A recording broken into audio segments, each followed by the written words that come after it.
Goeiedag almal, welkom by Nuuspot. Dit is Saterdag 6 Junie 2026 en hier volg die nuus.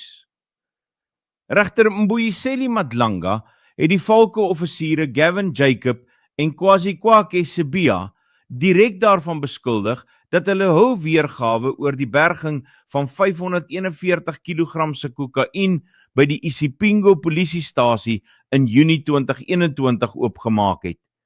Die beskuldiging volg nadat die kommissie bevind het dat hulle aanvanklike verklaringe ooreengestem het, maar dat hulle later hul stories verander en mekaar weerspreek het. Die dwelms is op bevel van brigadier Campbell Nyuswa na Port Shepstone vervoer, waar dit in November 2021 gesteel is. Luitenant-kolonel Kwazikwake Sibiya het aan die Madlanga kommissie gesê dat senior offisiere hom as 'n pion gebruik het tydens die dwelmbeslaglegging, omdat sy onervarenheid beteken het, hy sou nie hul besluite bevraagteken nie. Sibiya het getuig, sy lese was dat mens eers gehoor gee en eers later vra. Alhoewel sy eie beëdigde verklaring gewys het dat hy bewus was van die nasionale voorskrifte wat oortree is, het hy aangevoer dat die verantwoordelikheid vir die foute by die toneelbevelvoerder, luitenant-kolonel Gavin Jacob lê. Intussen is daar politieke wrywing in die parlement oor die ondersoek na georganiseerde misdaad. Die regspan van die tydelik onthefte minister van polisie, Senzo Mchunu, het 'n brief aan die ad hoc komitee gerig om beswaar te maak teen die getuienisleiers se opsomming van die getuienis.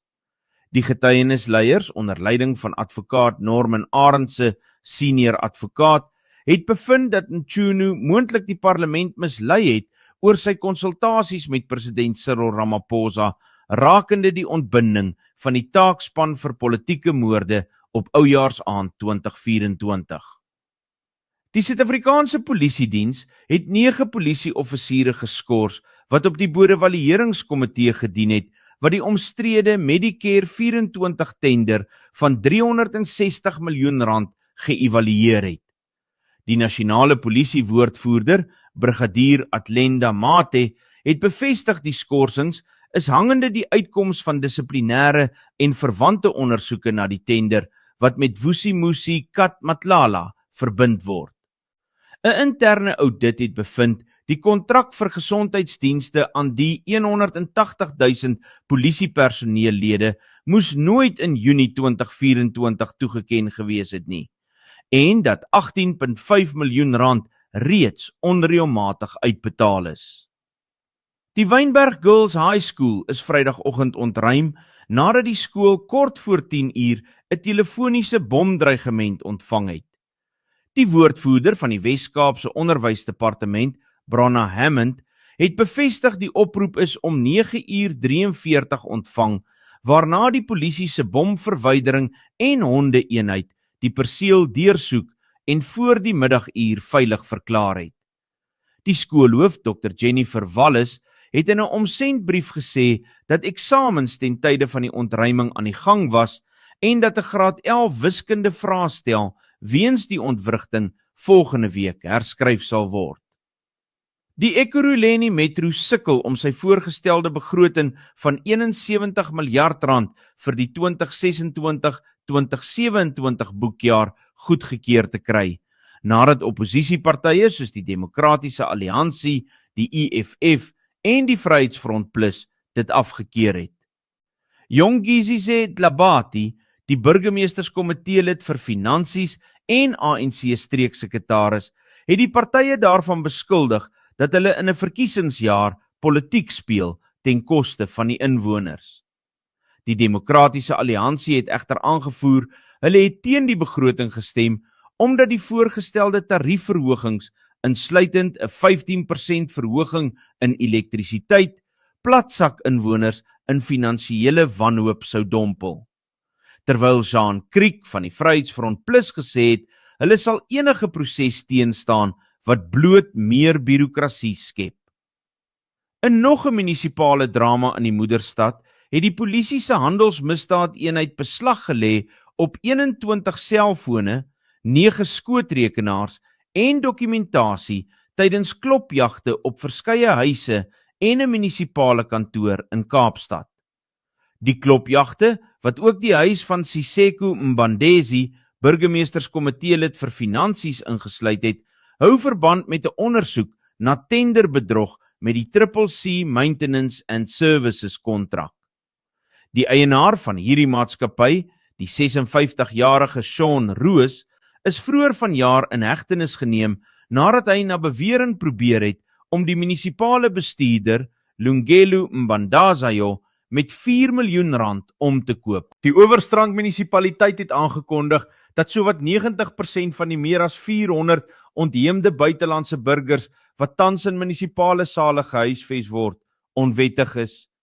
Die munisipale bestuurder, Dr. Dean O'Neill, het gesê hulle verwag 'n uitdagende tyd nadat Suid-Afrikaners geëis het dat hierdie buitelanders die land teen 30 Junie moet verlaat.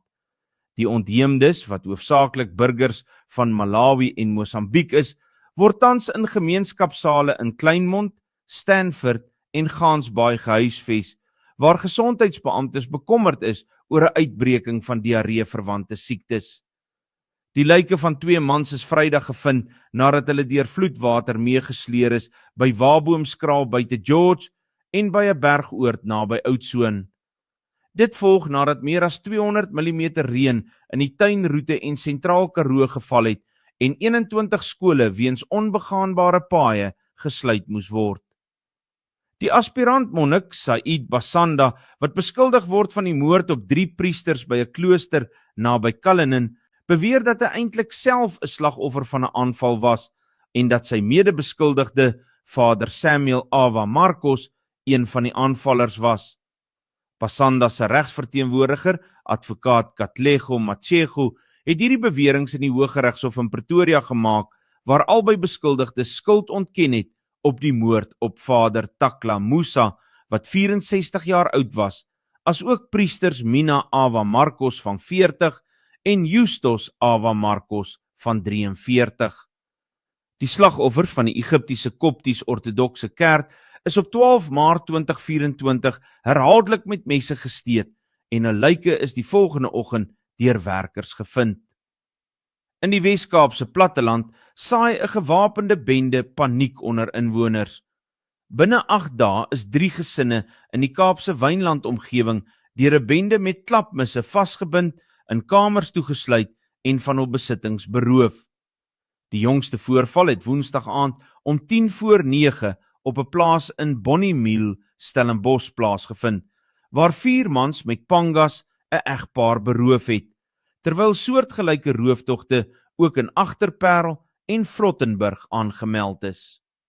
In Gauteng het die owerhede 'n bedrieër in die mediese bedryf vasgetrek. 'n Man wat onwettig as 'n dokter gepraktiseer het, is in Mamelodi, Pretoria in hegtenis geneem tydens 'n roetine-inspeksie by 'n praktyk by Ali se dienstasie in Tsamaya-weg.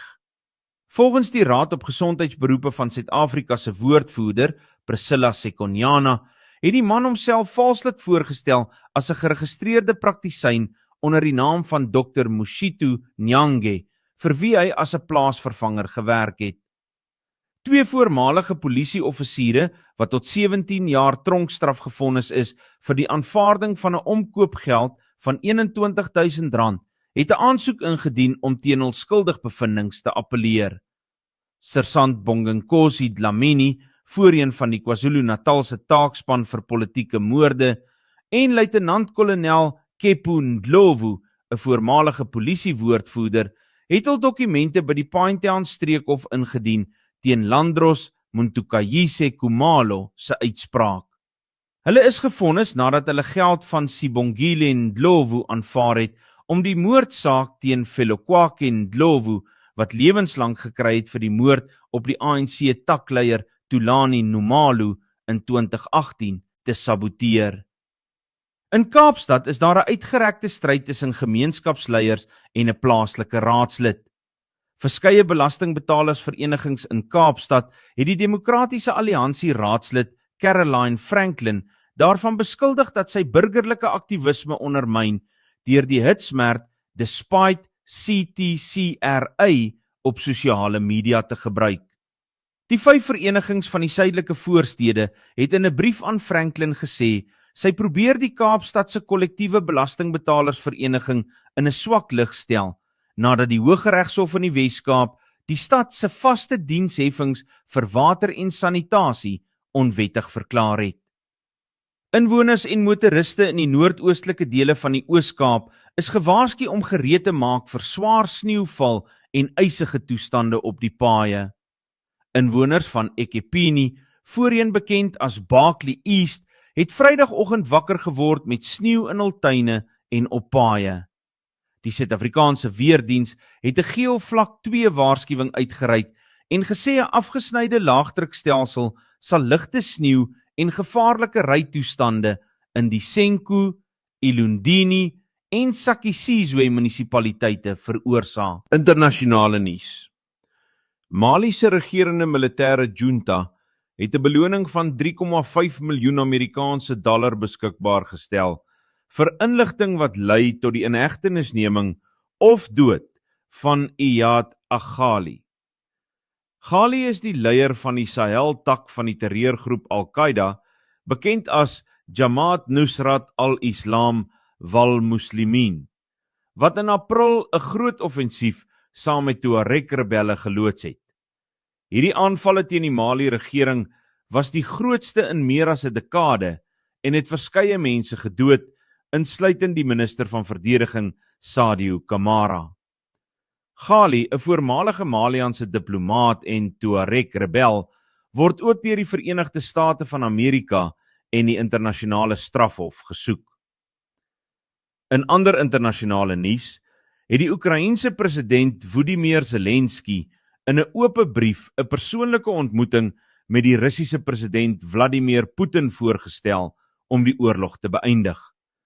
Zelensky het aangedui dat Oekraïne gereed is vir 'n volledige wapenstilstand vir die duur van die onderhandelinge, 'n voorstel wat gedoen is kort nadat die Kremlin erken het dat 'n lugverdediging versterk moet word weens Oekraïense aanvalle. Die Amerikaanse president Donald Trump het die moontlike ontmoeting verwelkom en gesê albei kante sal kompromieë moet maak, terwyl die Kremlin verklaar het dat Zelensky vir Putin enige tyd in Moskou kan ontmoet. Intussen het die Russiese ministerie van verdediging bevestig dat die twee lande op Vrydag 5 Junie 185 krygsgevangenes aan weerskante uitgeruil het. Oor na Albanië, waar duisende betogers in Tirana die strate ingevaar het teen 'n beplande luukse oord van 1,4 miljard euro, oftewel 1,6 miljard Amerikaanse dollar aan die Adriatiese kus. Die omstrede projek word gelei deur Jared Kushner, die skoonseun van die Amerikaanse president Donald Trump, se beleggingsfirma Affinity Partners, op 'n eiland en naby die Vjosa Narta bewaringsgebied. Betogers het buite die kantoor van die Albanese eerste minister Edi Rama saamgedrom met opblaasbare flaminke en sy bedanking geëis weens die omgewingsbedreiging vir plaaslike wildlewe. Die Albanese minister van Ekonomie en Innovasie, Delina Ibrahimaj, het gesê dat omgewingsimpakstudies tans opgestel word en dat die projek ten volle aan wetgewing moet voldoen. In die Verenigde State van Amerika het die Kennedy Sentrum in Washington op Donderdag opdrag gegee dat president Donald Trump se naam onmiddellik van die instelling verwyder moet word om aan 'n federale hofbeslissing te voldoen. Die amptelike memorandum vereis dat e-poshandtekeninge en briefhoofde dadelik verander word na The John F. Kennedy Center for the Performing Arts, terwyl fisiese tekens en brosjures teen 12 Junie voltooi moet wees. Hierdie opdrag volg nadat 'n federale regter op 29 Mei beslis het dat die sentrum nie sonder 'n wet van die Kongres hernoem mag word nie. Die regstappe is oorspronklik deur die demokratiese verteenwoordiger Joyce Beatty van Ohio van stapel gestuur, nadat Trump sy naam in Desember 2025 op die gebou aangebring het. Steeds in Amerika het die Huis van Verteenwoordigers op Donderdag die Oekraïne steunwet met 226 teen 195 stemme goedgekeur, wat 'n direkte teenstand met president Donald Trump se beleid is. 18 Republikeine en 1 onafhanklike lid het saam met die Demokrate gestem om die wetgewing te laat slaag, wat meer as $1 miljard se hulp en tot $8 miljard in direkte lenings aan Kiev magtig. Die wet stel ook streng nuwe sanksies en uitvoerbeheermaatreëls in teen Russiese finansiële instellings, amptenare, olie en mynbou. Die Oekraïense ambassadeur in die Verenigde State van Amerika, Ola Stefanishina, het die besluit verwelkom as 'n belangrike stap vorentoe met twee-party steun. In Noord-Korea het die land se leier Kim Jong-un 'n nuwe fasiliteit vir die vervaardiging van kernbombrandstof onthul en 'n eksponensiële uitbreiding van hul atoomarsenaal beloof.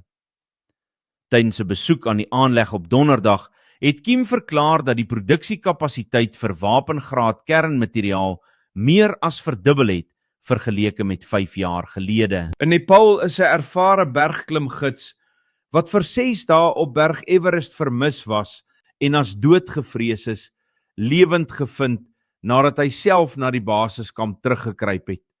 Hilary Dawa Sherpa het vroeg op 30 Mei op die boonste dele van die wêreld se hoogste berg verdwyn en is donderdagoggend deur die Sagarmatha besoedelingsbeheerkomitee gevind. Ons sluit af in die Verenigde Koninkryk, waar Claire Hobson, 'n permanente gremering kunstenaar, die as van haar oorlede hond Patch met haar semi-permanente oogomlyner tatoeëer-ink laat meng het. Hobson het haar geliefde hond na 20 jaar verloor en wou nie sy as in 'n tas pak tydens haar verhuising na Dubai nie. Sy het op die televisieprogram This Morning verduidelik dat sy deur hierdie unieke metode voel asof haar hond steeds die wêreld deur haar oë kan sien. Die tatoeëermerk hou 'n paar jaar en sy beplan om meer van die oorblywende as te gebruik wanneer die gremering in die toekoms opgedateer moet word. Dit was vandag se nuus, net hier op Nuuspot, die tuiste van Afrikaanse stories agter die nuus. Ek is julle nuusleser, sien julle môre weer.